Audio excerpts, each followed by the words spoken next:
Hyundai Motor Company akan segera memulai produksi mobil listrik di Cikarang, Jawa Barat pada 2022. Produsen kendaraan listrik terbesar keempat di dunia itu akan menggandeng LG Group untuk memasok baterai bagi mobil listrik yang diproduksi di Indonesia. Chief Operating Officer Hyundai Motor Asia Pasifik Lee Kang-hyun mengatakan, perusahaan akan mulai membuat mobil listrik di Indonesia pada 2022. Produksi mobil listrik di Indonesia akan dipasarkan untuk lokal dan ekspor. Lee menjelaskan, Hyundai telah menyiapkan investasi sekitar 1,5 miliar dolar Amerika untuk membangun pabrik otomotif di Indonesia. Pabrik dibangun di kawasan GICC Delta Mas dengan kapasitas 150.000 unit per tahun.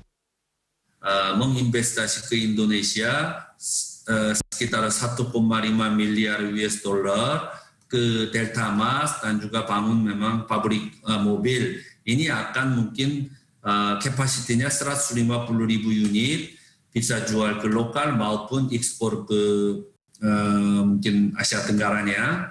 Dan berikutnya ada memang rencana memproduksi mobil listrik, dan mobil listrik ini juga bisa menjual ke lokal dan ekspor juga. Jadi memang pabrik di Delta Mas ini udah hampir selesai pembangunan dan pemasang mesinnya, udah hampir 97% selesai. Lee menegaskan, pabrik Hyundai di Delta Mas akan menjadi basis produksi Hyundai untuk Asia Tenggara. Indonesia dipilih sebagai basis produksi karena pasar dalam negeri yang besar dan memiliki sumber bahan baku baterai listrik yang memadai. Lee berharap dukungan semua pihak untuk memperkenalkan teknologi mobil listrik, terutama pemerintah pusat dan daerah, sehingga masyarakat dapat beralih menggunakan mobil listrik.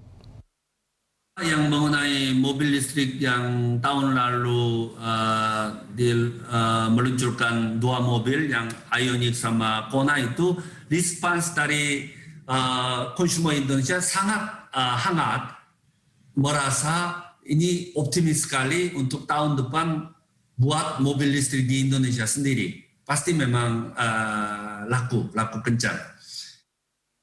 Hyundai telah meluncurkan dua mobil listrik di Indonesia, yaitu Ioniq dan Kona Electric. Kedepannya harga mobil listrik diharapkan dapat lebih terjangkau untuk masyarakat di Indonesia. Nadia Hutagalung, Berita 1, Jakarta.